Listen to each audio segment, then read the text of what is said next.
Colton Brennan came to Wyoming with $1,200 and a dog that had saved his life 6 times. The people of Pine Ridge called the land he inherited a graveyard with a mailbox. They were wrong. Bishop stopped at something that couldn't exist, a military rail car from 1979, 38 miles from the nearest track. Inside, 200 lives waiting, and a truth no one dared speak. Miracles don't ask permission before they arrive. The Ford F-150 cut through December, cold like a blade through winter silence. 247 miles. Colton had counted every one. His hands gripped the steering wheel at 10 and 2. Old habit. SEAL habit. The kind that kept you alive when everything else wanted you dead. Gray-blue eyes tracked the road ahead. Not watching. Hunting. For threats that weren't there anymore. The scar at his right temple caught the morning light. Small. Clean. The kind you got when shrapnel kissed you instead of killed you. He wore the same clothes he'd worn for 3 days. Olive field jacket with elbows worn thin, red and navy flannel beneath it. Cargo pants the color of old moss. Brown leather boots that had walked through sand and snow and blood. The watch on his left wrist didn't tell time anymore. Just ticked. A rhythm he'd learned to breathe by. In the passenger seat, Bishop sat perfectly still. German Shepherd, 7 years old. Black and tan coat thick against the cold, ears up, forward, locked on something outside the window. The dog hadn't relaxed since they crossed the Montana border. A long scar ran down his left side. Kabul, 2018. The same day Bishop saved Colton's life for the 3rd time. The tactical harness across his chest was faded navy. No patches, no tags, just a handle on top. For extraction, for control, for the moments when words wouldn't work. Bishop's breathing was slow, controlled. Not a pet, a partner. Colton glanced at him. Easy. The dog's ears flicked. Acknowledged, but didn't stand down. Ahead, a sign emerged from the white. Pine Ridge, Wyoming, Pop 782, Esterian, 1891. Colton let out a breath he didn't know he'd been holding. The town appeared like a photograph left too long in the sun, faded, worn, leaning into the wind. Main Street ran 2 blocks, wooden storefronts with chipped paint, a diner with a neon sign that flickered even in daylight. One gas station that looked like it doubled as a hardware store and gossip exchange. A few trucks parked at angles. All American. All old. Colton pulled into the gravel lot outside Maggie's diner. Engine ticking as it cooled. He sat there, staring at the door. Bishop turned his head, looked at him. Not asking, observing. "Yeah," Colton muttered, "I know." He stepped out into cold that bit through the jacket. 18 degrees, maybe colder with the wind. The air smelled like wood smoke and diesel and something older. Pine sap frozen in the bark. Earth that hadn't thawed since October. Bishop jumped down beside him, moved close to Colton's left leg. Tactical position. They walked toward the diner. Inside, warmth hit like a wall. Coffee, bacon grease, something baking in the back. 6 people scattered across red vinyl booths. All of them over 60. All of them stopped talking when the door opened. Colton felt their eyes, measuring, judging. An older woman behind the counter looked up. 55, maybe 60. Tired eyes, hair pulled back in a bun that had given up trying. "Sit anywhere, hun." Colton took a booth in the back. Bishop sat beside the table. Not under it, beside it, watching the room. 2 ranchers in the booth nearest the window leaned toward each other, voices low, not low enough. "That him, gotta be. Samuel's nephew." "Poor bastard, inheriting that cursed land." "Ain't land, it's a coffin you can walk on." The first man snorted. 3 people died up there before Samuel. Then Samuel himself, froze to death in the snow. Wolves dragged half the livestock into the trees. Boys inheriting a money pit with ghosts. Colton didn't react, kept his face still. Blank. He'd heard worse. In places where worse came with bullets. The waitress walked over. Brenda, according to the name tag. She set down a laminated menu. "Coffee?" "Please," she poured, steam rising between them. "You're Samuel Brennan's nephew." Not a question. "Yeah." Brenda studied him. Not unkind, just careful. "You planning to stay up there?" Thinking about it. She shook her head, slow, like she was watching him step into traffic. "That land, 3 people died before your uncle. Then Samuel. Folks say it's cursed." Colton met her eyes. "I don't believe in curses." Brenda's mouth tightened. "Belief don't change what's true." She walked away. Colton stared into his coffee. Black, no sugar. Bishop shifted beside him. A small movement, attention redirected. Colton followed the dog's gaze. The two ranchers were still talking. Louder now. Meant to be heard. Seal, I heard, came back broken. PTSD, saw it in my cousin after Iraq. They don't come back right. And he's got that dumb military dog. You know what those things are trained to do? Colton's jaw tightened, muscle working under the skin. Bishop's ears rotated, tracking the voices, but his posture didn't change. Trained, disciplined, waiting for the command that wouldn't come. Brenda returned with a plate, eggs, toast, 2 sausage links. She set it down, then placed a second plate on the floor. 2 sausages, plain. For the dog. Colton looked up, something like gratitude in his eyes, rough around the edges. Thanks. Bishop leaned forward, sniffed the sausages, paused, sniffed again, then turned his head away. Colton blinked. Brenda stared. He don't want them. Guess not. Bishop sat perfectly still, staring at the wall, offended dignity radiating off him like heat. Brenda let out a short laugh. Well, first time I've seen a dog turn down breakfast. Colton almost smiled. Almost. He's picky. Clearly. She walked away shaking her head. Colton ate in silence. Bishop watched the room. 2 soldiers in a place that didn't want them. Nothing new. When Colton paid, Brenda handed him change in a folded piece of paper. Road up to Brennan Land is rough. 4-wheel drive only. Don't go up after dark. Wolves. Colton nodded. Outside, the wind had picked up. Snow swirling across the gravel like white ghosts. Bishop jumped into the passenger seat. Colton climbed behind the wheel. He sat there, engine idling, staring at the mountains. Blackwood Ridge rose in the distance. Dark, heavy, like something crouched and waiting. Last chance to turn around, Colton said quietly. Bishop didn't move, just stared ahead. Yeah, me neither. Colton put the truck in gear and pulled onto the road heading north. Toward the land Samuel left him. Toward whatever waited in the snow. The road turned to gravel 3 miles outside town. Then dirt. Then something that might have been a road once. The F-150 climbed. Slow, steady. 4-wheel drive biting into frozen mud and ice. Trees closed in on both sides. Douglas fir, thick, old. Branches heavy with snow that hadn't been touched by wind or sun. The light changed. Thinner. Gray. Like dusk, even though it was barely noon. Colton's hands stayed locked on the wheel, eyes scanning, reading terrain the way he'd been trained. Elevation 7,200 feet. Temperature dropping. Visibility maybe 100 yards. Bishop's ears pricked forward. Focused, not relaxed. Alert. Colton glanced at him. What do you hear? The dog's breathing stayed even, but his posture tightened. Muscles coiled. Something was wrong. Not danger, not yet. But wrong. Ahead the gate appeared. Rusted iron, leaning to one side, held up by a single hinge that had outlasted hope. A wooden sign hung from a chain. Half the letters were missing, but Colton could still read it. Brennan Land, no trespassing. Estate 1923. Bullet holes peppered the wood. Old, rust-edged. Colton stopped the truck, stared at the sign. 101 years. 4 generations. And now it came down to him. A man who couldn't even keep his own squad alive. He pushed the thought down. Deep. Where all the other thoughts went to die. Bishop suddenly stood, rigid. A low growl rolled through his chest, not loud, just present. Colton's hand moved toward the glove box. Stopped. No weapon. He didn't carry anymore. Couldn't trust himself with one. Easy boy. Bishop's growl didn't stop. Colton scanned the trees. Nothing moved. But the air felt different. Charged. Like the moment before contact. He got out. Cold slammed into him. Breath fogging. The gate groaned when he pushed it open. Metal scraping frozen ground. He climbed back in. Drove through. Behind them, the gate swung shut. Slow. Final. The road wound higher.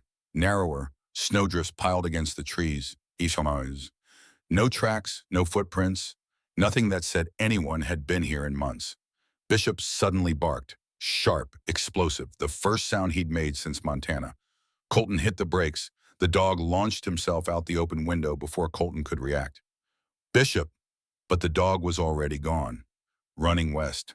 Disappearing into the white. Colton threw the truck into park. Grabbed his coat. Stumbled out into knee-deep snow. Bishop, stay. The command echoed. Swallowed by the trees. No response. Colton ran, boots punching through the crust, lungs burning in the thin air. He could see Bishop ahead, black and tan shape weaving through the pines, not chasing prey, tracking. Colton followed, branches whipping his face, snow finding every gap in his clothing. His heartbeat hammered, not from exertion, from memory. Kandahar, 2017. Night patrol. Bishop running ahead, stopping, barking. Tango 6, we have contact. Execute, execute, execute. The explosion, the screaming, Torres and Sullivan never coming home. Colton shook his head, hard, pulled himself back. Here, now, Wyoming. Bishop stopped. Colton caught up, gasping, bent over with hands on his knees. When he looked up, the air left his lungs. It shouldn't exist. That was Colton's first thought.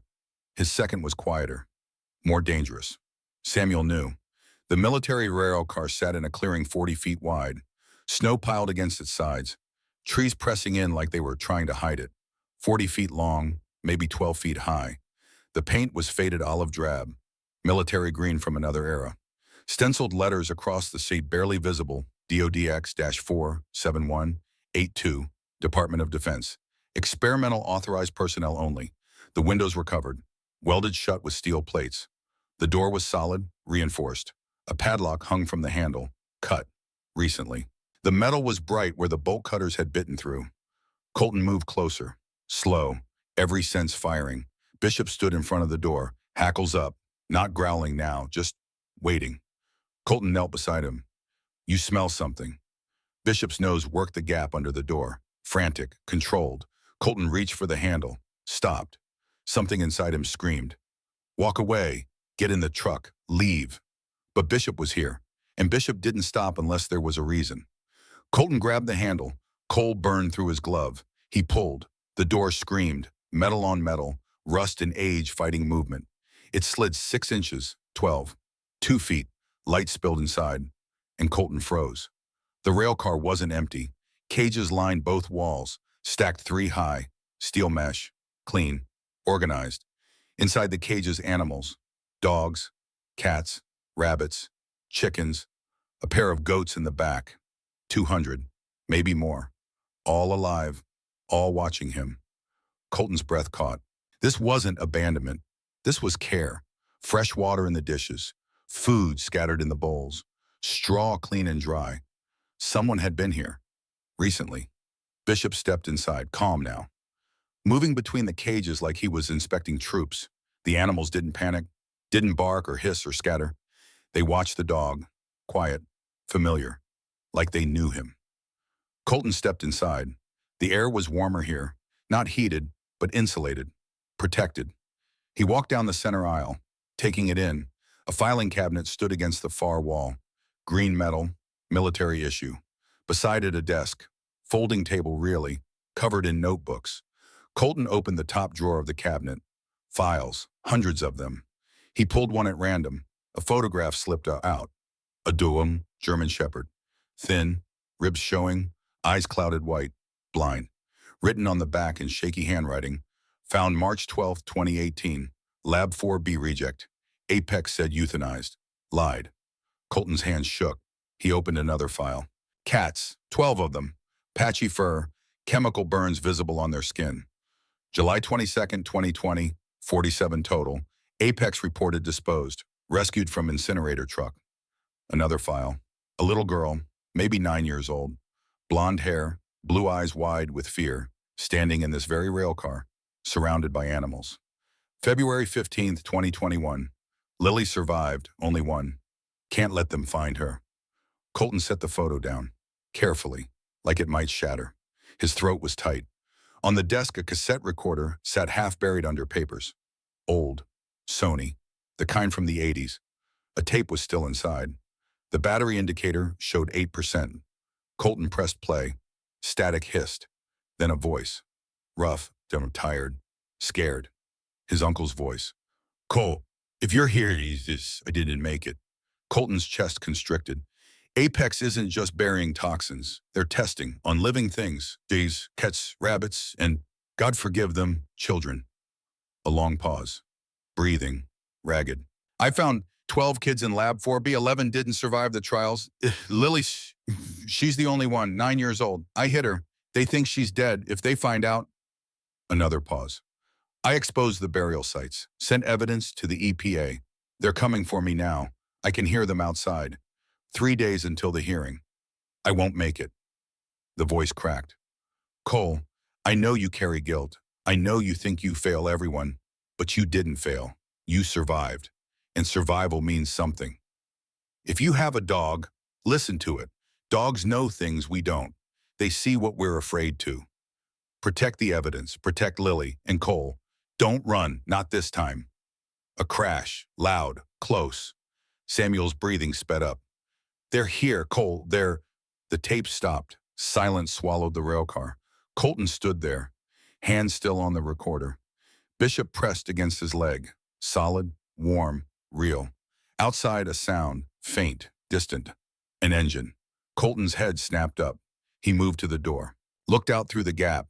Through the trees, maybe 100 yards out, a shape moved. A truck. Black. Diesel. Dodge Ram 2500. Driving slow. Searching. Colton pulled back, heart pounding. Bishop's ears went flat. The truck stopped. A door opened. Footsteps. Crunching snow. Colton pressed himself against the wall, barely breathing. The footsteps came closer. Stopped. Right outside the rail car. A shadow fell across the gap in the door. Colton's fists clenched. Then the footsteps moved away. The truck door slammed. The engine roared to life. Slowly the sound faded. Colton waited, counting heartbeats. 60, 90, 120. Finally he moved to the door, pushed it open. The clearing was empty. But in the snow, fresh tire tracks cut deep ruts, circling the rail car. Whoever it was, they'd been looking. And now they knew someone was here. Bishop stepped out beside him, scanned the trees. Colton looked down at the dog. Samuel knew, he said quietly. He knew they'd come.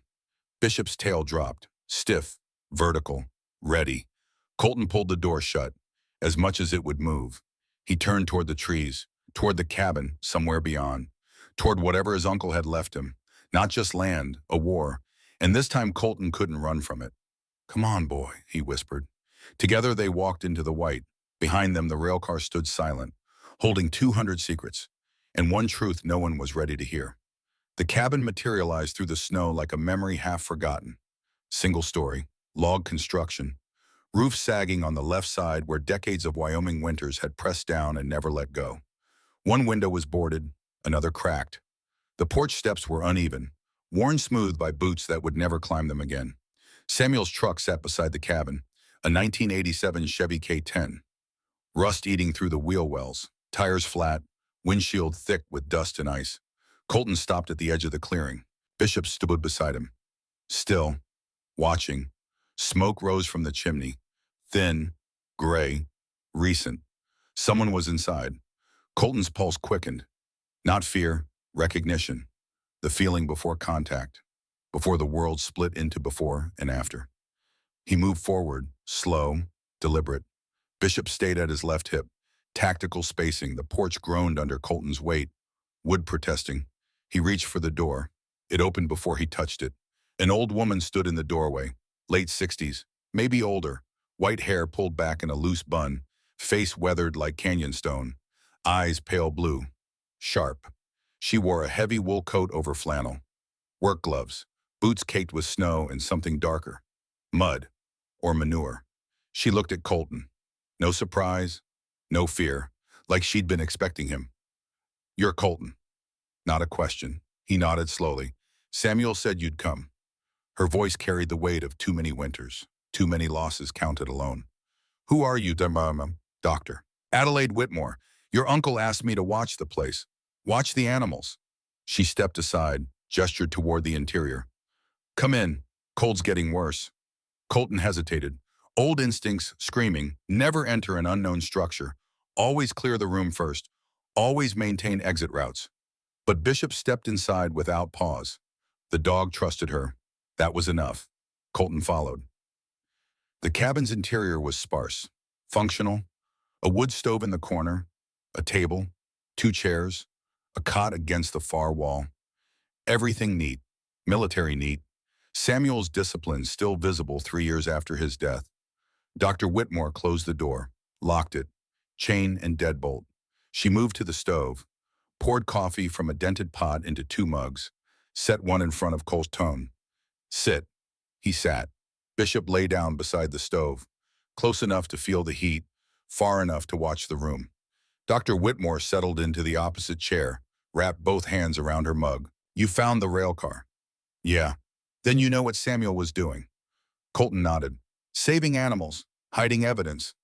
Not just animals. Her eyes locked onto his. Lily. The name hung between them. The girl in the photo. Yes, 12 years old now. She was 9 when Samuel found her, February 15th, 2021. Lab 4B had an incident. Explosion, chemical leak. Apex reported 12 test subjects deceased. Children. Dr. Whitmore's voice didn't shake, but her knuckles went white around the mug. 11 died. Lily survived, hid in the ventilation system for 6 hours. Samuel was doing a midnight supply run. He heard her crying. He brought her here. Yes, Apex filed death certificates, paid off the families, sealed the records. As far as the world knows, Lily Grace Harlow died February 15th, 2021. Colton felt something cold settle in his stomach. She's been hiding for 3 years. Almost 4. Samuel kept her safe, fed her, taught her to care for the animals. She didn't speak. Trauma, selective mutism, but the animals responded to her. They trusted her. Dr. Whitmore set down her mug. After Samuel died, I tried to reach her, but she disappeared deeper into the forest.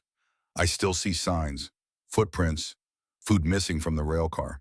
She's alive, but she won't come near people. Only animals. Only animals. Silence settled. The stove ticked. Wind pressed against the windows. Colton stared into his coffee. Black, bitter, like everything else. How did Samuel die? Dr. Whitmore's face hardened.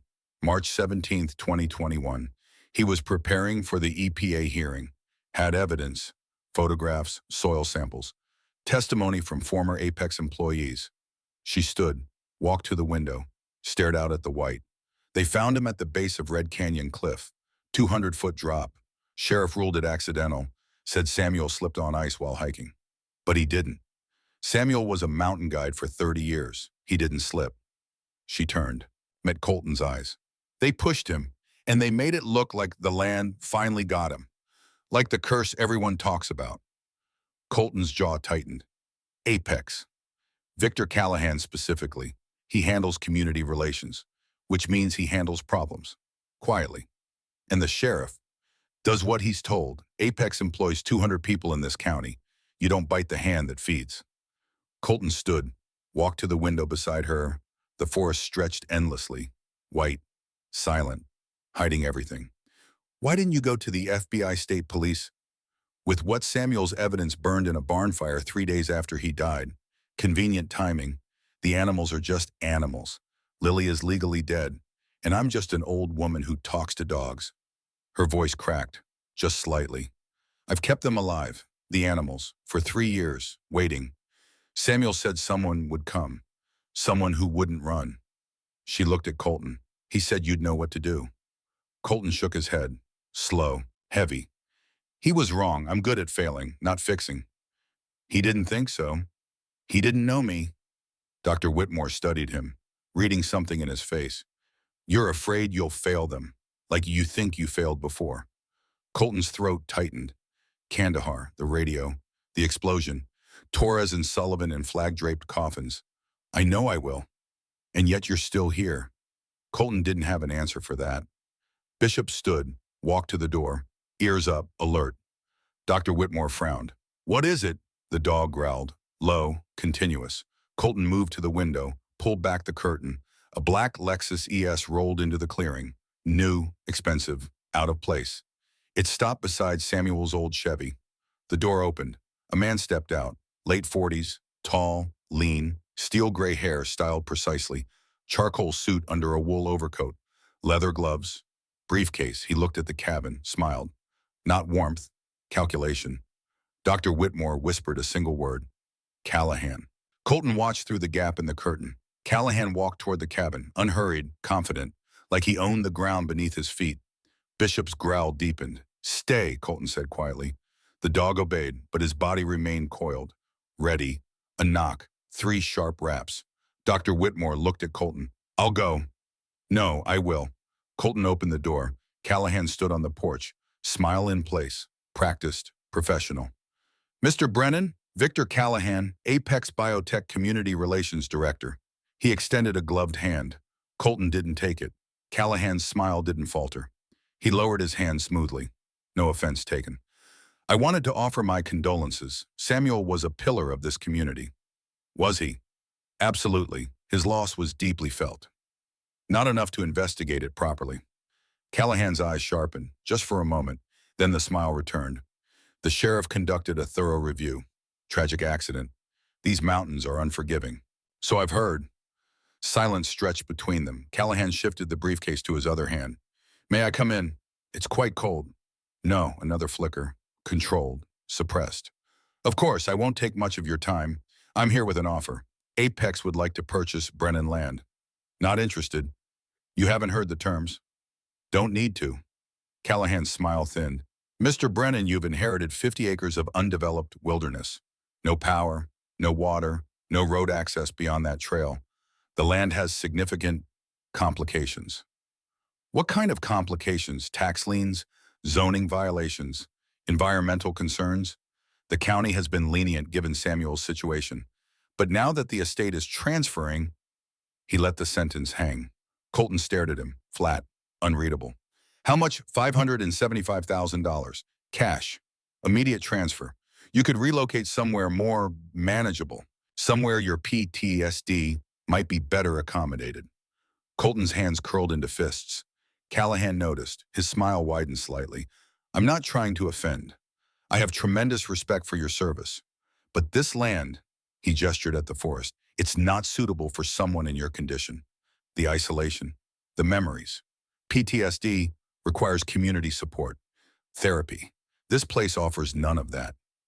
Bishop stepped forward, positioned himself between Colton and Callahan, low growl vibrating through his chest. Callahan's eyes dropped to the dog. Something shifted in his expression. Not fear, distaste. That's a military dog. Yes. German Shepherd, combat trained. Yes. Wyoming law permits landowners to neutralize dangerous animals on private property. If that animal were to display aggression, he didn't finish, didn't need to. Colton's voice came out quiet, cold. He's reacting to a threat. I'm hardly threatening. He disagrees. Callahan's smile disappeared entirely. Mr. Brennan, let me be clear. This land has complications you're not aware of. Apex has significant infrastructure in this region. Pipelines, research facilities, buffer zones. Your presence here creates legal complexities. Sounds like Apex's problem. It becomes your problem when the county starts enforcing codes, when the tax assessor reviews the property, when environmental surveys identify contamination that requires remediation, costs that could easily exceed $500,000. You threatening me? I'm offering you a solution. Take the money, start fresh somewhere else, everyone benefits. Accept the truth. Callahan's eyes went flat. What truth would that be? The one Samuel died protecting. For 3 seconds, neither man moved. Then Callahan's smile returned, colder now, sharper. Samuel was a troubled man, paranoid. He made accusations that couldn't be substantiated. It's unfortunate his delusions led to his accident. They weren't delusions. Can you prove otherwise? Colton didn't answer. Callahan nodded slowly. I didn't think so. Mr. Brennan, I'll leave my card. When the county starts the enforcement process, when the costs start mounting, call me. The offer stands for 30 days. After that, he shrugged.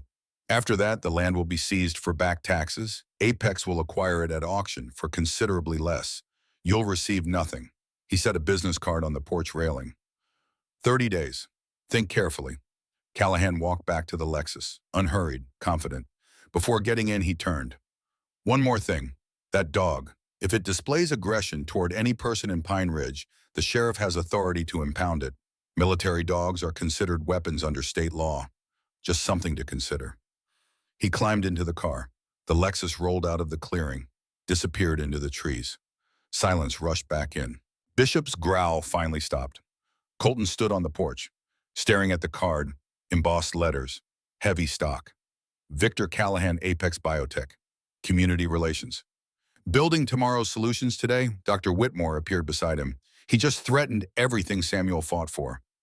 Yeah, what are you going to do? Colton looked down at Bishop. The dog sat perfectly still, watching the road where the Lexus disappeared. I don't know yet, but he was lying. He knew exactly what he was going to do. He just didn't know if he'd survive it. That night, Colton packed 2 duffel bags, everything he owned, clothes, sleeping bag, the folder containing his discharge papers, $1,200 in cash, Samuel's cassette tape. Bishop watched from beside the stove, not moving, just observing. Colton worked in silence, efficient, practiced, the same way he'd packed before every deployment, except this time he was deploying away, running again. Doctor. Whitmore had gone back to her house in town. She'd return in the morning to feed the animals. Colton would be gone by then. He zipped the second bag, set it beside the door, looked around the cabin one last time. Samuel's life reduced to dust and shadows. We're leaving at 0600, Colton said quietly. Bishop didn't move. Colton walked to the window, stared out at the darkness. The rail car was out there, somewhere in the trees, 200 animals, waiting. Lily, somewhere in the forest, alone. Samuel's voice on the tape. Don't run, not this time. Colton's hands shook. He pressed them flat against the cold glass. I can't do this, he whispered. I can't save them. I couldn't even save my own men. Bishop stood, walked to Colton, pressed against his leg, solid, warm, real. Colton looked down. The dog stared up at him, not judging, not comforting, just present. You know what happens if we stay, Colton said. Callahan won't stop. They'll come after the evidence, after Lily, after you. Bishop's tail lifted slightly. We could leave, drive to Montana, Colorado, start over, like we planned. The dog turned away, walked to the door, sat, facing it. Colton frowned. Bishop, come. The dog didn't move. Bishop, nothing. Colton walked over, knelt beside him. We have to go. There's nothing we can do here. Bishop turned his head, looked toward the window, toward the forest, toward the rail car, then looked back at Colton. The message was clear. No. Colton's throat tightened. You want to stay. Bishop's ears went up. You can't be serious. This isn't our fight. The dog stood, walked to the duffel bags, sniffed them, then walked back to the stove. Lay down, refused to look at Colton. Colton sat on the floor, back against the wall, stared at his partner. 7 years, 6 saves, Kabul, Kandahar. The firefight in Helmand, where Bishop took shrapnel meant for Colton's throat. The dog had never disobeyed, never refused, until now. You think we can win this? Bishop's ear twitched. You're wrong. We're 2 against, what, a corporation, the sheriff, the whole damn town. The dog closed his eyes, done arguing. Colton laughed, bitter, broken. You're insane. But he didn't move toward the bags. Instead, he stood, walked to the window. Dawn was still hours away, but he could see the rail car in his mind, the animals watching, waiting. Lily, 9 years old when Samuel found her. 12 now, lone, silent, afraid. Samuel's voice. Survival means something. Torres and Sullivan. Dead because Colton made the wrong call. But they'd trusted him anyway, right up until the end. Colton turned, looked at Bishop. If we do this, it's all the way. No running, not again. Bishop's tail thumped once against the floor. Agreement.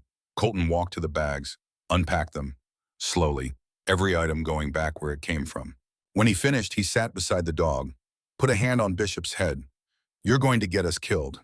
Bishop leaned into the touch. Colton closed his eyes. For the first time in 3 years, the weight on his chest eased. Just slightly. Not gone, but bearable. Okay, he whispered. We stay. Outside, the wind shifted. Snow began to fall, covering tracks, erasing the past, making way for whatever came next. Morning came gray and cold. Colton woke to Bishop's nose pressed against his face.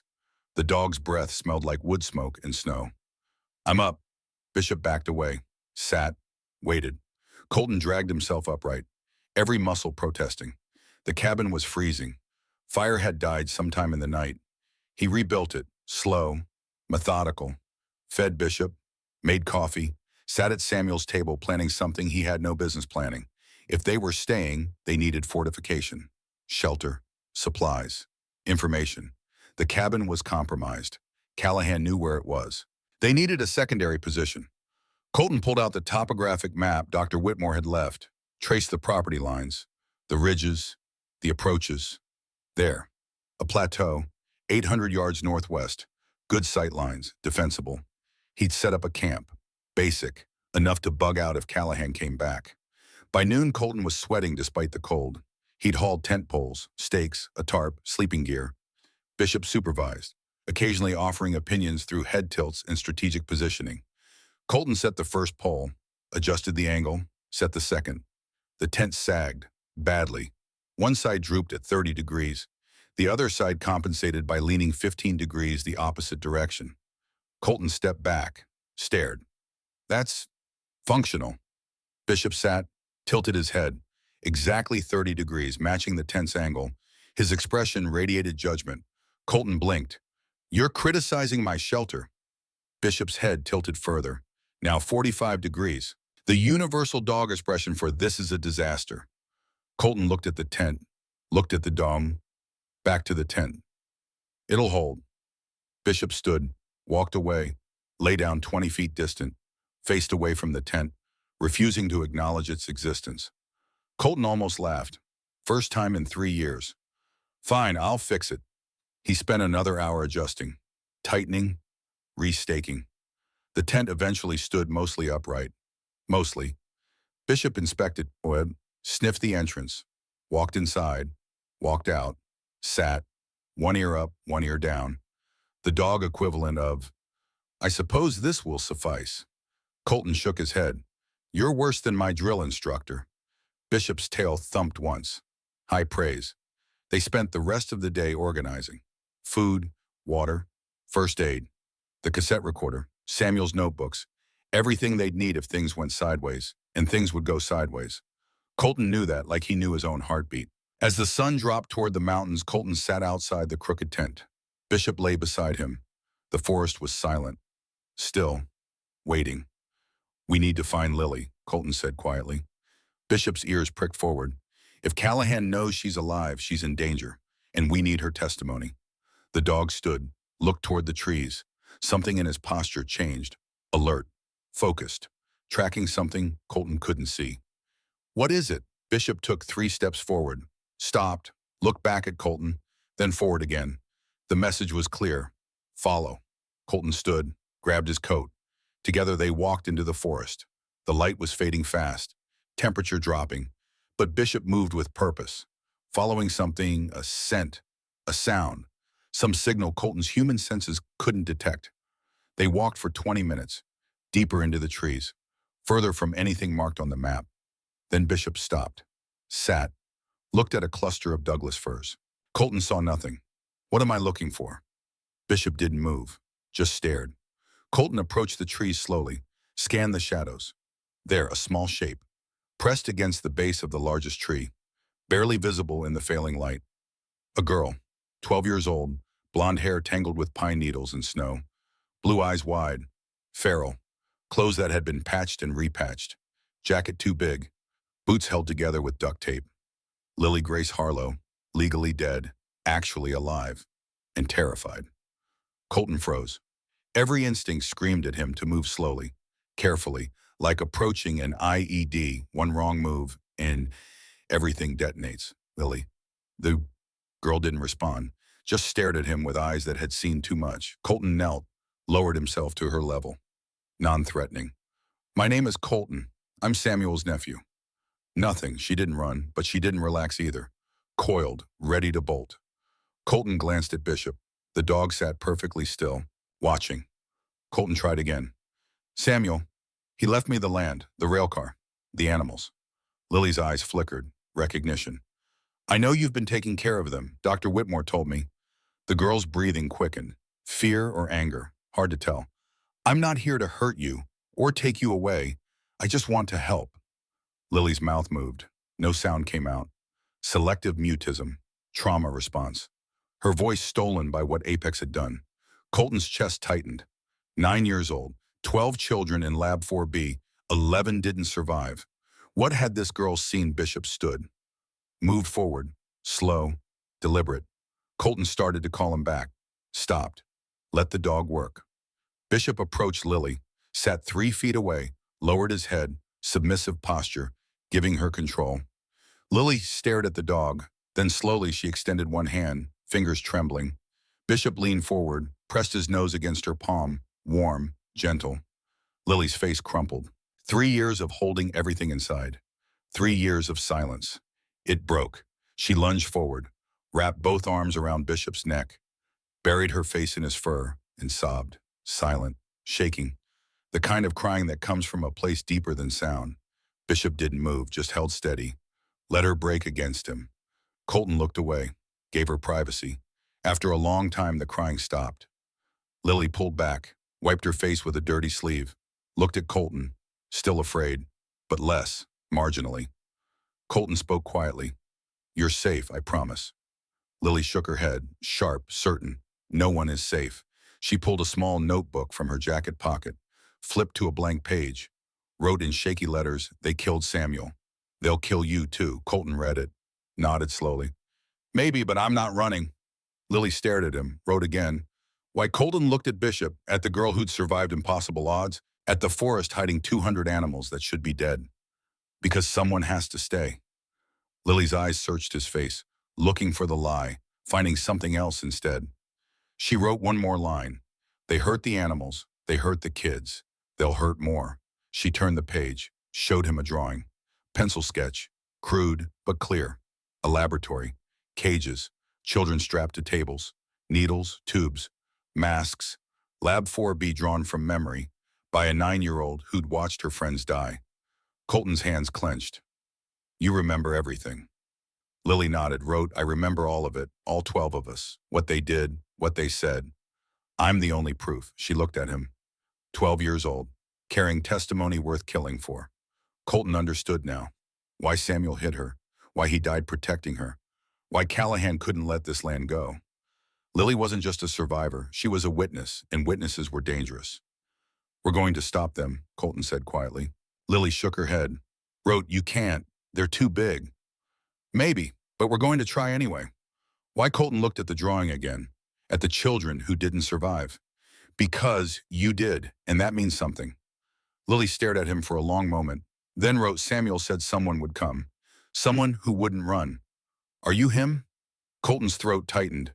Was he the man who failed Torres and Sullivan? The man who'd been running for 3 years? Bishop pressed against his leg. Solid, certain. "Yes." Colton met Lily's eyes. "I'm going to try mine." Lily closed her notebook, stood, looked toward the forest, then back at Colton. She pointed toward the east, where the rail car waited. Bishop stood, ready to follow. Colton rose. Together the three of them walked through the darkening trees, toward 200 animals who needed protecting, toward evidence that could bring down Apex, toward a fight Colton had no business winning. But Bishop believed, and Lily hoped, and that would have to be enough. Behind them the first stars appeared, cold, clear, unforgiving, watching what came next. The gathering storm. December in Wyoming didn't ask permission. It took. The sky turned the color of old bruises 2 days after they found Lily. Purple-black clouds rolling over Blackwood Ridge like smoke from a battle already lost. Colton stood outside the cabin, watching. His legs still throbbed, the burns healing slow. Each step a reminder of what fire cost. Bishop sat beside him, nose lifted, reading the air. The dog's posture had changed, tense, anticipatory. Something was coming, not just weather. Dr. Whitmore's truck pulled into the clearing. She climbed out, moved fast for a woman her age, face tight with worry. Radio says lightning storm, dry lightning, no rain. Colton's jaw tightened. Dry lightning in winter. Rare, dangerous. The kind that started fires in places fire shouldn't exist. When's fire? Tonight, but maybe sooner. Western Ridge is under red flag warning. She looked at the sky, then at him. The animals need to be moved. If fire starts near the rail car, there's no time, no water source, nothing to stop it. Colton knew she was right, but moving 200 animals in a lightning storm was suicide, and they had nowhere to move them to. The cabin couldn't hold them. The barn Samuel had used burned 3 years ago. Apex made sure of that, 3 days after Samuel died. Convenient timing, always convenient. "We need help," Dr. Whitmore said quietly. "Who's going to help? The town thinks we're crazy. Callahan owns the sheriff. Everyone else is too scared to. Not everyone. She pulled out her phone, showed him a text. From Eli Santos, 61. Former Marine, owner of the feed store in Pine Ridge. Heard you're staying. Weather's coming. If you need hands, I'm in. Wade 2. Below that, another text. From Wade Fisher, 58, rancher. Lost his daughter to cancer 5 years ago. Apex promised Emily treatment. Promised experimental trials. She died waiting in a hospital room while they buried evidence. Whatever you're doing up there, count me in. I've got trailers. Colton stared at the messages.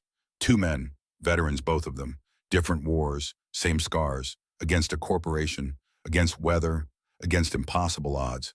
It wasn't enough, but it was more than he'd had yesterday, more than he'd had in 3 years. Tell them to bring trucks, trailers, anything that can carry livestock, and tell them to hurry. Dr. Whitmore nodded, started typing. Bishop suddenly stood, ears locked forward. A low rumble built in his chest, not aggression, warning. Colton turned. The western sky had gone black. Not gradually, instantly, like someone dropped a curtain. Thunder rolled across the mountains, deep, sustained, the kind that rattled bones and shook windows. Then the first bolt, white hot, splitting the sky in half. It struck a ridge 2 miles west. A dead pine exploded, flames erupting from the trunk like a match struck in the dark. Colton's heart kicked hard against his ribs. It's starting. Another bolt, closer this time. This one hit a Douglas fir 1/2 mile out. The tree didn't explode. It ignited, top to bottom in 3 seconds. 100-foot candle burning against the black sky. Wind picked up, cold, fierce, unnatural, pushing the flames east, toward Brennanland, toward the rail car, toward 200 lives that couldn't run. Dr. Whitmore grabbed Colton's arm, her grip surprisingly strong. We have to go, now. They ran, Colton, Dr. Whitmore, Bishop, through the forest, boots crunching frozen ground. Colton's burned legs screaming with every step. He ignored it. Had to. The sky strobed, lightning every 10 seconds now. Thunder constant, overlapping. A war drum that never stopped. Smoke appeared on the wind, thin at first, then thicker.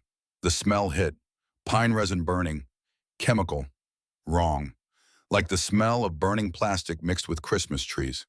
Bishop ran ahead, leading, not panicked, purposeful. The dog knew where they needed to be. They broke into the clearing where the rail car sat. Eli Santos was already there. Ford F-250 backed up to the door. Livestock trailer attached. Wade Fisher beside him. Older Chevy with a dual-axle trailer. Empty and waiting. Both men looked at Colton. No questions, no judgment, no hesitation, just ready. Eli nodded once. Tell us what you need. Colton felt something shift in his chest, not hope, something steadier. Purpose. We load the small ones first, he shouted over the rising wind. Rabbits, cats, chickens, anything that can stack in crates. The dogs and goats last. They can walk if we run out of space. Eli moved to his truck bed. Got 30 crates, wire mesh, should hold. Wade pulled work gloves from his pocket. Let's move. They worked. Fast. Colton yanked open the railcar door. Inside, the animals were restless, eyes wide, ears back. They smelled smoke, knew what it meant, knew what was coming. Bishop entered first. Calm, controlled. His presence settled them. Slightly, just enough. Colton grabbed the first cage. Rabbits, 6 of them huddled together. Ran it to Eli's truck. Came back. Another cage. Cats, 4. Hissing but not fighting. Wade took it, loaded it with practiced hands. Dr. Whitmore worked the birds. Chickens clucking frantically. Ducks silent with fear. 2 geese that hissed but didn't bite. They fell into rhythm. Grab, run, load, return. No wasted motion, no wasted breath.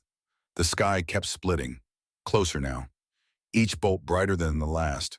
Flames visible through the trees, orange fingers reaching. Smoke thickened, gray turning to black. Colton's lungs burned. Sweat froze on his face despite the effort. He lost count of trips. 15, 20, 30. His shoulders screamed. The burned leg nearly buckled twice. Kept moving. Had to. Bishop worked beside him, herding the dogs that could walk, guiding them gently toward the trucks. Calm, steady, never faltering. Even when ash started falling like snow. Then Lily appeared. She'd been hiding deeper in the forest, watching from her usual spot, but now she ran toward them, face streaked with ash and fear. Eyes wide but determined. She grabbed Colton's arm, pointed west. He turned. The fire was a wall now, 200 yards out, moving fast, too fast. Trees exploding as the flames hit them, superheated air turning wood into torches. "We're out of time," Wade shouted, sweat pouring down his face despite the cold. Colton looked at the rail car, still half full, goats bleating, dogs pacing, the larger animals that took more time. 60, maybe 70 left. "We can't leave them." "We don't have a choice," Eli said, voice tight, hating the words as much as Colton did. "Fire's gonna be here in 5 minutes. Maybe less. We stay, we all burn." Colton looked at Bishop. The dog stared back, then turned, ran toward the fire, straight toward it. Bishop booed, but the dog didn't stop, didn't hesitate. Colton's world narrowed to a single point.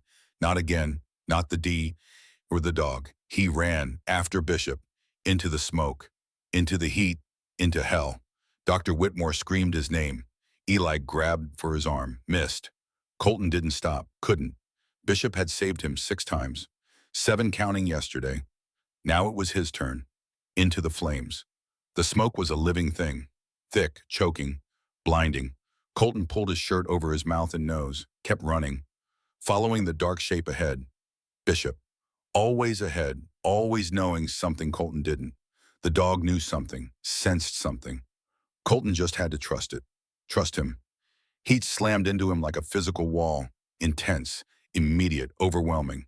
The fire was close, 50 yards, maybe less.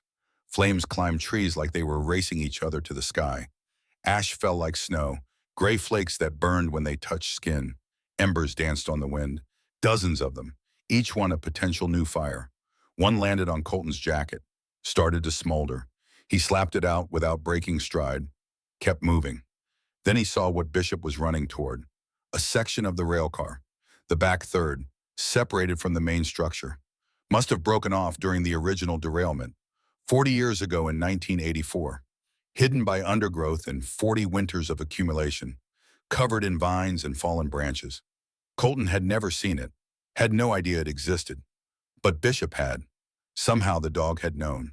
The dog stood at a rusted door, scratching, whining, the sound desperate, urgent. Colton reached him, grabbed the door handle, pulled, rusted, stuck, frozen by decades. He braced his good leg, yanked hard, metal screamed. The door gave, 6 inches, a foot, enough. Inside in the darkness, 4 dogs, blind, all of them. Eyes clouded white with chemical burns. Lab 4B rejects. The one Samuel's journal mentioned it on the first page. Found March 12, 2018. Lab 4B rejects. Apex said euthanized. Lied. They were huddled together, terrified. They couldn't see the fire, but they could smell it, feel it, hear it roaring closer. Colton's heart broke and hardened simultaneously. "Come on, come here. It's okay." The dogs didn't move. Couldn't. Too afraid. Too traumatized. Years of abuse had taught them that moving meant pain. Bishop entered the rail car, moved between them with careful precision, calm, certain. He nudged the first one. Gentle, patient. The dog stood, tentative, shaking. Bishop guided it toward Colton. Then the second dog, third, fourth. Colton grabbed them as they came, lifting, supporting, dragging when he had to, anything to get them moving. Behind him, a tree exploded. Not caught fire. Exploded. Superheated sap turning to steam, blowing the trunk apart.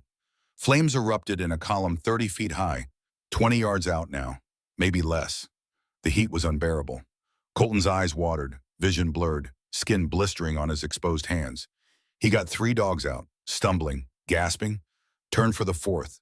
Bishop was still inside, standing over the last dog. The dog wasn't moving. Too old, too weak, too scared. Given up. "Bishop, leave it. We have to go. Now." The dog looked at him, made a decision, grabbed the blind dog by the scruff of its neck, started dragging.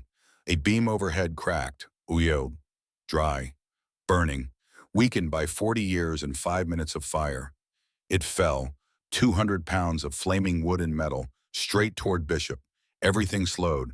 Colton could see it falling, could see Bishop beneath it, could see the moment before impact. He lunged, shoved the dog hard as he could. Bishop tumbled out the door, the blind dog with him. Both clear. The beam hit, caught Colton's left leg, the already burned leg, pinned him. Pain exploded, white hot, all-consuming, beyond anything he'd felt in Kandahar, beyond anything he'd imagined. He screamed, once, then bit it back, teeth clenched so hard his jaw cracked. The beam was burning, flames spreading, his pants caught, fire climbing. He tried to move it, couldn't. Too heavy, too much. His vision blurred, gray creeping in at the edges, smoke inhalation or shock. Didn't matter. Bishop appeared in the doorway, grabbed Colton's jacket with his teeth, pulled, straining, growling with effort. Not enough. The dog couldn't lift 200 pounds. Physics didn't care about loyalty. Colton's vision darkened. This was it. He was going to die here. Like Torres. Like Sullivan. Like he deserved. At least Bishop would make it out. At least then hands. Human hands. Strong, calloused. Eli Santos on his left. Wade Fisher on his right. Lifting the beam together. Grunting with effort. On three, Eli gasped. One, two, three. They heaved. The beam lifted, shifted, rolled off Colton his leg. Wade grabbed him under the shoulders. Eli took his legs. They dragged him out, away from the rail car, away from the flames. Bishop ran alongside them, never leaving. The world spun, sky, ground, fire, smoke, all mixed together in a kaleidoscope of pain and chaos. He felt himself being carried, heard voices shouting, Bishop barking. Then the world tilted sideways and went dark. The price of survival. Colton woke to pain in motion. The pain was immediate, specific, left leg. The motion was the bed of Eli's truck bouncing over rough road. He tried to sit up. A hand pushed him down, gentle but firm. Dr. Whitmore's face swam into focus above him. Don't move. Legs burned. Second degree on top of the previous burns. Could be third in places. Could be worse if you thrash around. They were moving fast, too fast for the terrain, the truck's suspension groaning. Colton turned his head. Bishop lay beside him, panting hard, tongue lolling, fur singed along his entire left side, left ear scorched, the tip gone, soot covering his muzzle, but alive, breathing, present. The four blind dogs they'd saved huddled together against Bishop's belly, seeking comfort, protection, finding it. The others, Colton rasped, voice like gravel and smoke. We got them, Wade's voice from the driver's seat, tight with adrenaline. Every single animal, all 200. Eli and I went back for the last load while you were... He didn't finish, didn't need to. The fire, still burning, but it hit the creek bed, stopped there, took 40 acres, maybe more, but it stopped. Dr. Whitmore unwrapped the bandages on his leg, winced, started cleaning, each touch agony. Colton gritted his teeth, refused to make a sound. 40 acres, gone, but 200 lives saved. He'd take that trade every single time. His leg throbbed in pulses that matched his heartbeat, each one a reminder, each one a price paid. Dr. Whitmore worked quickly, efficiently, clean bandages, burn cream, antibiotics from a first aid kit. You're an idiot, she said quietly, running into fire like that. Had to. No, you chose to. There's a difference. She met his eyes. Hers were wet. Samuel would have done the same thing. Exactly the same damn thing. Colton didn't answer. Couldn't. The truck hit a bump. Pain spiked. He gasped despite himself. Bishop whined, low, concerned, distressed. Colton reached out, ran his hand over the dog's head, careful around the burned ear, around the singed fur. Good boy, he whispered. Good boy. Bishop's tail thumped, once, weak. But there. Even through the pain, Colton noticed something. Bishop had positioned himself directly on top of Colton's backpack. The backpack containing Samuel's cassette tape, the notebooks, the evidence, protecting it. Even now, even burned and exhausted, duty before comfort. You're guarding evidence, Colton rasped, in the middle of everything. Bishop's tail thumped again. Priorities. Dr. Whitmore shook her head, small smile breaking through the worry. That dog has his head on straighter than most people. Wade laughed from the front seat, short, sharp, the kind of laugh that keeps you from crying. The truck slowed, stopped. They were at Dr. Whitmore's house, small, blue, at the edge of Pine Ridge. Eli and Wade carried Colton inside, set him on the couch, careful, gentle, like moving something that might shatter. Bishop limped in behind, refused to be carried, wouldn't leave Colton's side even to save his own strength. Lily appeared in the doorway. She'd ridden in Wade's truck with the animals, face streaked with ash and tears. She saw Colton, saw the bandages, saw the blood seeping through. Her face crumpled. She ran to him, buried her face against his shoulder, silent housewife shaking her small frame. Colton wrapped one arm around her. It's okay. We're okay. She shook her head against his chest, pulled back, grabbed her notebook, wrote with shaking hands. You almost died. You almost died saving dogs you didn't even know existed. Why Colton looked at the four blind dogs, huddled together on a blanket Dr. Whitmore had spread. Safe now, confused but safe. Because they deserved it, he said quietly. Because someone had to. Because if I didn't, I'd be just like the people who hurt them. Lily stared at him, then wrote. Samuel said that too, word for word, before he died. Something tight wrapped around Colton's chest. He looked at Dr. Whitmore. She was setting up an IV fluids, antibiotics, hands steady despite her age. You need a hospital, she said, not looking at him. No. Colton, no hospitals, no records. Callahan can't know we were there. Can't know the animals survived. Can't know anything. She wanted to argue. The logic was obvious. But she understood. She'd lived this for 3 years. If Apex knew they'd saved the evidence, knew the animals still existed, knew Lily was still alive, they'd come. Hard, fast, final. Best I can do then, she said quietly. Keep it clean. Change the dressing twice daily. If infection sets in, it won't. She sighed, tired, old, the weight of 3 years finally showing in her shoulders. We can't keep hiding them forever. The animals. Sooner or later, someone will notice. Someone will talk. And Callahan will find out. I know. Eli stepped forward, arms crossed, jaw set. So what's the plan? We can't just sit here waiting for Apex to make the next move. Colton looked at Lily, at the notebook in her hands, at the girl who'd survived impossible odds, who'd witnessed unspeakable things, who'd stayed silent for 3 years to stay alive. We stop hiding, he said. We go public. Dr. Whitmore frowned. How the sheriff's bought. The town's afraid. Media won't touch it without proof. We have proof. Samuel's recordings, the animals, Lily's testimony. Testimony. Wade's voice was gentle. Colton, she doesn't speak. She writes. Everyone turned to look at Lily. The girl shrank back slightly. Colton kept his voice soft. You remember everything, don't you? What they did, what they said, names, dates, procedures, everything that happened in Lab 4B. Lily nodded slowly, small movement, terrified. Would you be willing to write it down, all of it, everything you saw? Her hand trembled. The notebook shook. She looked at the 4 blind dogs, at Bishop lying beside Colton, at Dr. Whitmore, who'd kept her secret, at Eli and Wade, who'd risked their lives for animals they'd never met. She opened the notebook, started writing. Not words, just yes. Then she kept writing, page after page, details pouring out, 3 years of silence breaking. Eli stepped forward, voice low. You're talking about going after Apex, directly, head on.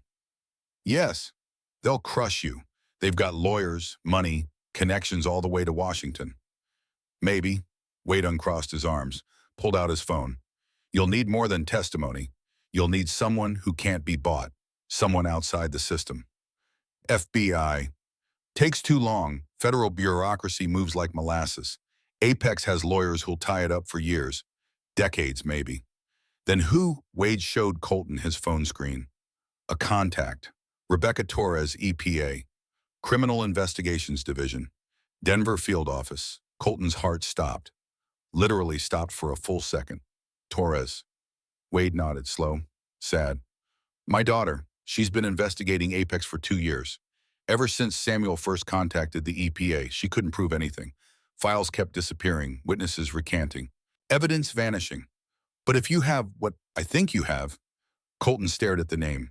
Torres, same name as his teammate, Ryan Torres, 24 years old, dead in Kandahar because Colton gave the order. Could be coincidence. Could be the universe pushing. Could be something else entirely. Either way, it felt like a sign, a second chance wearing a familiar name. Caller, Colton said. Wade nodded, stepped outside, made the call. Colton leaned back against the couch, pain radiating through his leg in waves. Bishop rested his head on Colton's chest, breathing slow, steady, the kind of breathing that said everything would be okay, even when it wouldn't, even when it couldn't. But pretending, anyway, because that's what you did.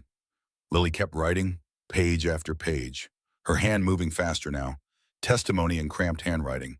The truth Apex had buried, the truth 12 children died protecting. Dr. Whitmore made coffee. Strong, black, army strong. She handed Colton a cup. You know this doesn't end well, she said quietly. Probably not. Callahan won't let this go, even if the EPA comes, even if they investigate, even if they prosecute. Men like him don't lose gracefully. They burn everything on the way down. I know. So why? Colton looked at the blind dog sleeping against Bishop, at Lily writing testimony with shaking hands, at Eli and Wade standing guard at the windows, at people who'd chosen to stand when running was easier, safer, smarter. Because someone has to. Dr. Whitmore studied him, read something in his face, then nodded. Samuel said the exact same thing the night before he died. Wade returned, face carefully neutral. She's coming, tomorrow morning. 6 a.m., wants to see everything, the rail car, the animals, the recordings, all of it. She's bringing a full evidence team. Colton's chest tightened. Tomorrow. 1 day to prepare. 1 day before everything changed. 1 day before the war went public. He looked at Bishop. The dog's eyes were already closed. Trusting, certain, believing with every fiber that this would work, that they'd win. Colton envied that certainty, envied that faith, but he'd fake it for for Lily, for the animals with no voice. He'd fake it all the way to whatever end was coming.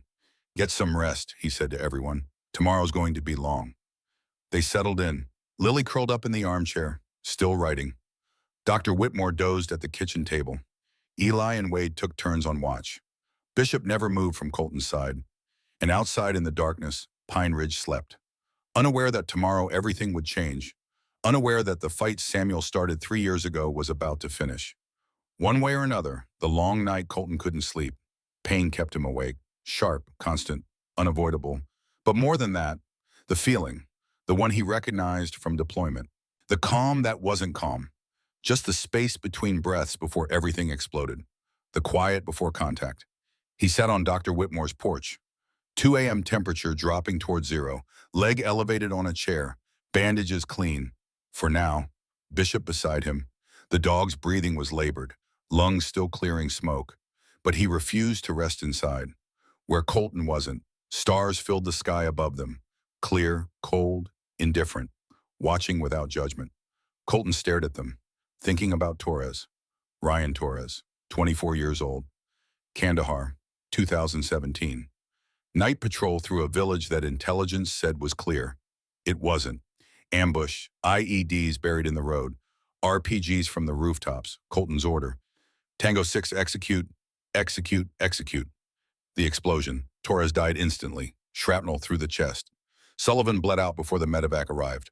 Femoral artery, 2 lives, 2 friends. Gone because Colton made the call. The wrong call, bad intelligence, faulty maps, incomplete briefings. None of it mattered. He gave the order.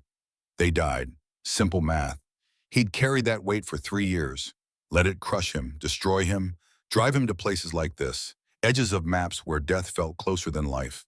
But now, looking at Bishop, at Lily sleeping inside, at 200 animals alive because they'd stayed, the weight felt different.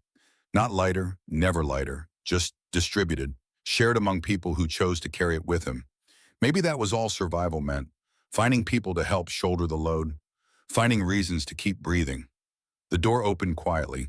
Lily stepped out, notebook clutched to her chest. She sat beside him, didn't speak, couldn't, just sat, sharing the silence. After a long moment, she opened the notebook, showed him what she'd written.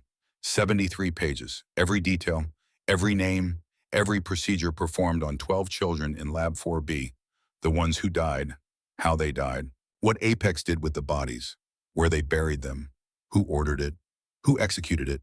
Who covered it up? Colton's stomach turned, but he read every word. When he finished, Lily flipped to a new page. Wrote something fresh. You asked why I remember everything. I remember because they deserve to be remembered. The 11 who didn't survive. Mia, Jacob, Aisha, Thomas, Sophia, Carlos, Emma, Noah, Lily, Joshua, Grace. If I forget, they disappear, like they never existed, like Apex wanted. Colton's throat closed. He nodded, understanding. She wrote again. Samuel said remembering is a kind of fighting, even when you can't do anything else. You remember, and that's enough, is it? Colton looked at the stars, at the dog who'd saved him 7 times, at the girl who'd survived hell and chose to bear witness. Yeah, he said quietly. It's enough. It has to be. Lily closed the notebook, leaned against his shoulder, trusting. The way children should be able to trust, but rarely can. They sat like that, man, girl, dog, under stars that had seen worse, and would again. But tonight they were still here, still breathing, still fighting, and sometimes that was all you could ask for. Sometimes that was everything. Rebecca Torres. She arrived exactly at 6 a.m. Black SUV, government plates, tinted windows. Rebecca Torres stepped out. Late 30s, dark hair pulled back in a severe bun, sharp eyes that missed nothing. Cataloging, assessing, judging. She wore a dark suit, federal badge clipped to her belt. No gun visible, but Colton knew it was there. She looked at the house, at Colton on the porch, leg bandaged, at Bishop beside him, singed and scarred. Her expression didn't change. Professional, controlled. But something flickered when she saw the dog. Recognition, maybe something more. She walked up the steps, extended a hand. Rebecca Torres, EP of Criminal Investigations Division. Colton shook it. Her grip was firm, confident. Colton Brennan. She glanced at his bandaged leg. Fire? Yeah. Saving Samuel Brennan's animals. Not a question. You know about them. I know everything about Samuel. He contacted me 2 years ago, September 2022, said he had evidence of illegal dumping, chemical testing on live subjects, corporate cover-up at the highest levels. She pulled out a tablet, showed him a file, emails, photographs, soil samples, all dated 2022. He died before I could verify anything. Case went cold, witnesses disappeared, evidence vanished. Someone with significant resources made sure of that.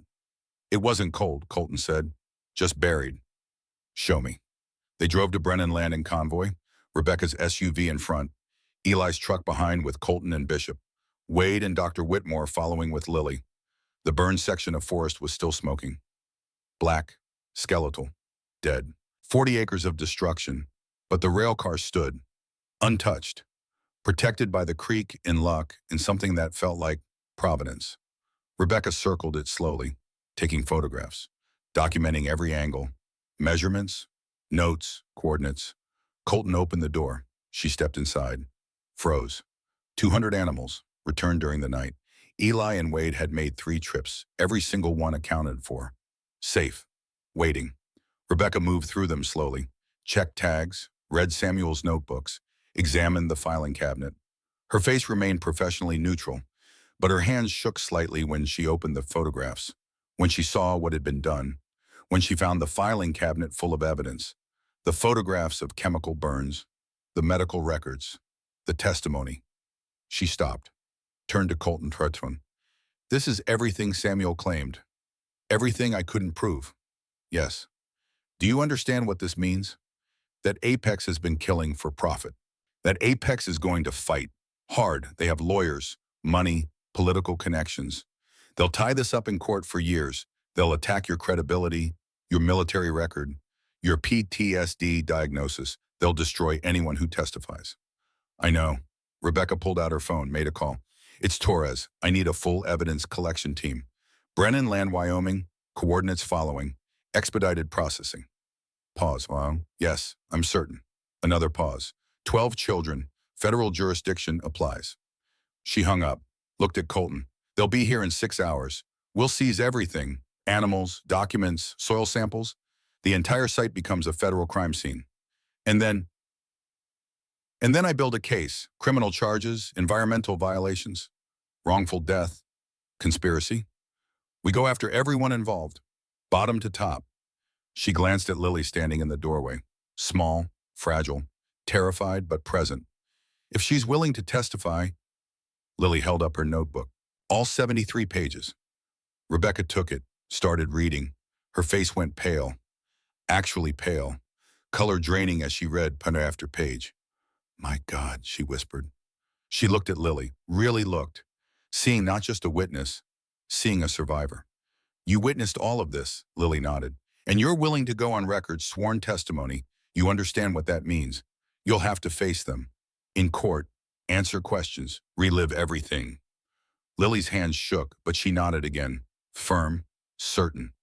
Rebecca's jaw tightened, voice going hard as steel. We're going to destroy them. Callahan's reckoning. The EPA team arrived, 12 people, vans, equipment, evidence bags, cameras, laptops, soil sample kits. They worked fast, methodical, every animal documented, tagged, photographed, DNA samples taken, chemical analysis of their food, their water, their environment, prepared for transport to federal holding facilities. Temporary custody until the case concluded. Colton watched from a distance. Bishop beside him. The dog was quiet, watching strangers handle the animals. Load them into clean crates. Gentle, professional, trusting, because Colton trusted. By late afternoon, the rail car was empty, just an old military relic, rusted, abandoned, holding ghosts instead of lives. Rebecca approached. We have enough, more than enough. Federal prosecutor reviewed the preliminary evidence. We're filing charges tomorrow morning. What happens to the animals? Federal custody, best facilities available, full veterinary care. There'll be evidence until trial concludes. After that, she paused. After that, we'll need somewhere for them to go. She looked at Brennan Land, at the burned forest, at the cabin. You planning to stay? Yeah. Good, we'll need you. As if summoned by the conversation, headlights appeared through the trees. The black Lexus, Callahan. He parked at the edge of the clearing. Got out slowly, looked at the EPA vehicles, at Rebecca in her federal jacket, at Colton. His expression didn't change, but something in his eyes did. Something broke, or maybe gave up. He walked toward them, calm, controlled. The last performance. Ms. Torres? Mr. Callahan, I assume you have a warrant. Don't need one. Voluntary cooperation from the landowner. She gestured to Colton. Callahan looked at him. You made a choice. So did you, Colton said quietly, 3 years ago and every day since. Samuel was a troubled man who died tragically. Samuel was murdered, and you know it. Callahan's mask slipped, just for a second, something human showing through. Guilt, regret, fear. Prove it. Rebecca held up an evidence bag, soil sample. Toxin levels 40 times legal limits, buried in 7 locations, all on land Apex leased or owned, all matching chemicals from Lab 4B. Another bag. Medical records, 12 children, all deceased within a 14-day period, all listed as accidental deaths, all from families who received sudden substantial financial settlements. Another bag. Testimony from a survivor, 73 pages, detailed, verified, corroborated by physical evidence. She pulled out her phone, showed him the screen. Arrest warrants. Victor Callahan. 3 Apex executives. 2 lab technicians. 1 sheriff. All signed, all active. Callahan stared. For the first time in 3 years, his control shattered. You're destroying 200 an entire town's economy. Families depend on Apex. Children's futures. Retirements. Everything. You destroyed 12 children, Rebecca said, voice flat, final, and tried to bury it. Murdered a man to keep it quiet. Poisoned land for profit. Don't talk to me about families. Callahan looked at Colton. You could have walked away, taken the money, $500,000, started over somewhere else. Put this behind you. Put your demons behind you. Yeah. Why didn't you? Colton glanced at Bishop, at Lily standing with Dr. Whitmore, at the empty rail car, at Eli and Wade who'd risked everything for people they barely knew. Because someone had to stay.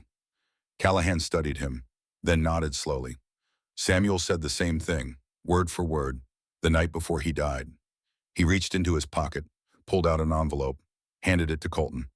He gave me this, 3 days before his death. Said if anything happened to him, I should give it to whoever came next, to whoever stayed. Colton took it, heavy, sealed with wax, his name written on the front in Samuel's shaky handwriting. Callahan turned toward his car. "Where are you going?" Rebecca called. "To resign, to confess, to do what I should have done 3 years ago." He stopped, looked back at Colton. "I knew you know.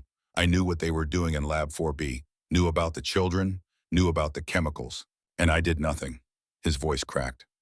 "Not because I was evil, because I was scared. Scared of losing my gym, my house, my reputation, my comfortable life. So I let 12 children die, and I killed the one man trying to save them." He met Colton's eyes. "I can't undo that. Can't bring them back. Can't give Samuel his life. But I can stop adding to it. Stop letting fear turn me into something worse." Rebecca stepped forward, hand moving toward her badge. "We have warrants. You're under arrest." "I know. I'm not running. I'll be at the Pine Ridge Sheriff's Office, waiting." He climbed into the Lexus, drove away, didn't look back. Rebecca watched him go. "We'll pick him up in an hour. Give him time to settle his affairs." "Will it stick the charges?" "Yes, he knew. He authorized. He covered up. He's complicit in 12 homicides. Accessory to Samuel's murder, conspiracy, environmental crimes. He's going to prison for the rest of his life." She looked at Colton. "You did good work here." Colton shook his head. "Wasn't me, it was them." He gestured to the people around him. Dr. Whitmore, Eli, Wade, Lily, Bishop. "They stayed when I wanted to run. They fought when I wanted to hide. They're the heroes." Rebecca smiled slightly, sad but real. "Samuel knew you would, knew you'd be exactly who he needed." "How?" "Because you're his nephew, and Brennans don't run, not when it matters." She walked toward her vehicle. Colton stood there, holding the envelope, feeling its weight. Bishop nudged his hand. Colton opened it carefully. Inside a letter, a photograph, and a key. He read the letter first. "Cole, if you're reading this, I'm gone, and you're standing on land that's been in our family for 101 years, 4 generations, all the way back to your great-great-grandfather who homesteaded this ridge in 1923. I know you think you're broken, that you failed, that you don't deserve another chance, that everyone you touch gets destroyed. You're wrong. Failure isn't falling, it's staying down. You got up. You came here. You stayed when leaving was easier. That's all that matters. That's everything." The key opens a box, buried under the cabin's north corner, 3 feet down, wrapped in oilcloth. Inside is everything you need to start over. Money, deeds, legal documents, insurance policies. Enough to rebuild, to create something new. Use it to build something, not for me, not for the pawns, for the people who need a place to heal. Veterans who can't sleep. Animals who've been hurt. Children who've lost their way. You know who they are. You're one of them. Don't run, Cole. Not anymore. Not ever. This is where you stand. This is where you fight. This is where you heal. Samuel Colton's hands shook, tears burning his eyes. He looked at the photograph. Samuel, younger, maybe 30, standing in front of the cabin before it aged. Beside him a woman, dark hair, kind eyes, gentle smile. Colton's mother, dead 20 years, but alive in this moment, frozen in time. Perfect. On the back, written in his mother's handwriting, "Home is where you stop running, sweetheart, where you choose to stand, where you decide that this time you stay, that this time you fight, that this time love is stronger than fear." Colton closed his eyes, breathed, deep, shaking. For the first time in 3 years, the weight lifted. Not gone, never gone. Torres and Sullivan would always be there. The mistakes, the failures, the nightmares. But bearable now, shared, distributed among people who chose to carry it with him. Bishop leaned against him. Lily took his hand. Dr. Whitmore rested a hand on his shoulder. Eli and Wade stood close. Not crowding, just present. Family, not blood. Choice. The kind that lasted, the kind that mattered. Colton opened his eyes, looked at the cabin, at Brennan land stretching into the forest. At the place he'd tried to leave, the place that wouldn't let him go. "We're staying," he said quietly. Bishop's tail thumped. Lily squeezed his hand. Dr. Whitmore smiled. "Good," she said, "because we've got work to do." 6 months later, Summer came to Wyoming like a promise kept. Green replacing white, warmth replacing cold, life replacing death. Colton stood on the hill overlooking Brennan Land, Bishop beside him. The dog was older now, 7.5, gray spreading from his muzzle to his eyes. The burned ear healed but scarred, missing the tip, a permanent limp in his left rear leg. But alive, strong, present. Below them, the transformation was complete. The cabin had been rebuilt, expanded. New roof with solar panels, new porch wrapping 3 sides, accessible ramps, wide doors, everything designed for people carrying invisible wounds. A hand-carved sign hung above the door. Cedar, sanded smooth, letters burned deep. Bishop's Haven Sanctuary for Veterans and Rescued Animals, founded 2025. In memory of Samuel Brennan, someone has to stay. 12 veterans live there now, ages ranging from 60 to 78. Men who'd served in Vietnam, Desert Storm, Iraq, Afghanistan. Men who came home but never arrived, who won their wars but lost their peace. They worked the land, built fences, planted gardens, repaired structures, cared for animals who understood trauma without words, found purpose in feeding things that depended on them, found healing in silence shared with others who understood. Lily was there too, 12 years old, nearly 13, talking now, slowly, carefully, words hard-won, but talking. She ran the education program, teaching kids from 3 counties how to care for rescued animals, how to recognize trauma, how to offer help without demanding healing, how to just be present.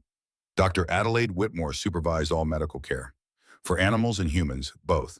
She'd moved into a small cabin on the property, refused to leave even when her daughter begged, said she'd spent 3 years keeping Samuel's dream alive in secret, wasn't about to abandon it now that it could breathe.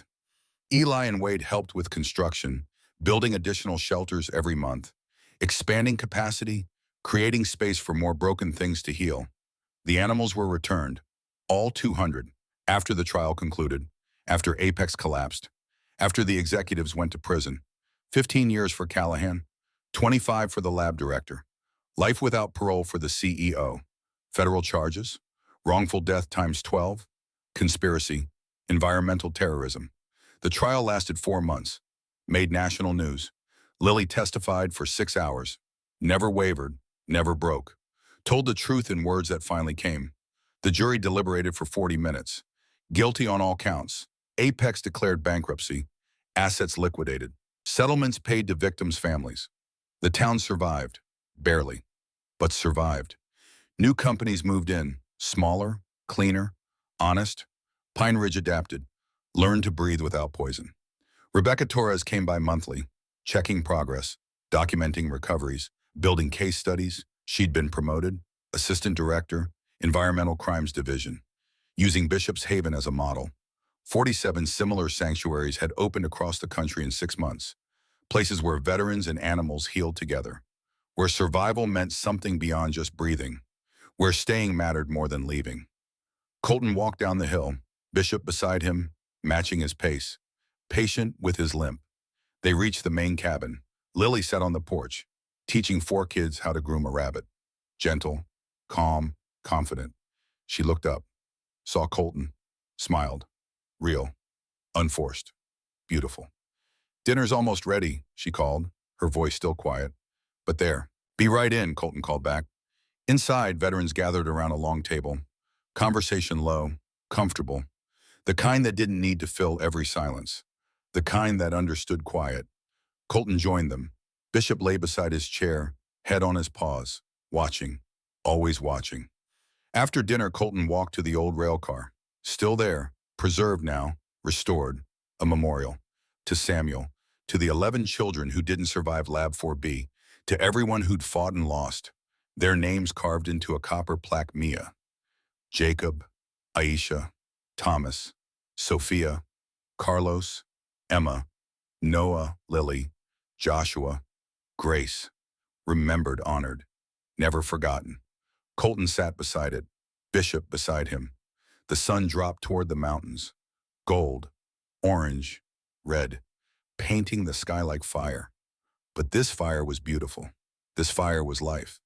Colton pulled out a photograph. Torres, Sullivan, his team, dead in Kandahar, gone but not forgotten. He looked at it, really looked. For the first time in 3 years without flinching, without the crushing weight. "I'm sorry," he said quietly. "I'm sorry I couldn't save you. I'm sorry I gave the wrong order. I'm sorry you trusted me and I failed you." The wind carried his words away. Bishop pressed against him, warm, solid, real, alive because of choices made. Colton put the photograph back in his pocket.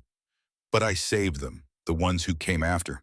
Lily, the animals, the veterans who live here now, and maybe that's enough. Maybe that's what you'd want. Maybe that's how I honor you. By staying, by fighting, by not running anymore." Bishop's tail thumped once. Agreement, absolution, permission to heal. Colton stood slowly, looked at the sanctuary spreading below, at the people who'd chosen to stay, at the animals who'd been given second chances, at the land that had demanded he stop running. "Sometimes miracles don't come like lightning," he said softly to Bishop, to the wind, to whoever was listening. "Sometimes they come like a dog refusing to get in the truck, like choosing to stay when leaving is easier, like finding people who'll stand with you when standing means everything, like a girl who survived hell and chose to speak anyway, like two old veterans who risked everything for strangers, like land that holds you until you're ready to be held." Bishop stood, looked up at him, ready, tail wagging slowly. Colton smiled, really smiled, the first genuine one in years. "Come on, partner, let's go home." Together they walked toward the light spilling from the cabin, toward voices and warmth and belonging, toward laughter and healing and second chances, toward the life Colton never thought he'd have, built on ashes, forged in fire, held together by loyalty, and finally at peace. Behind them the sun touched the mountains. The sky went dark. Stars emerged, watching, witnessing. 200 secrets saved. 12 children remembered. One man redeemed. And a dog who knew all along exactly where they needed to be. Exactly what they needed to do. Stay, fight, heal, together.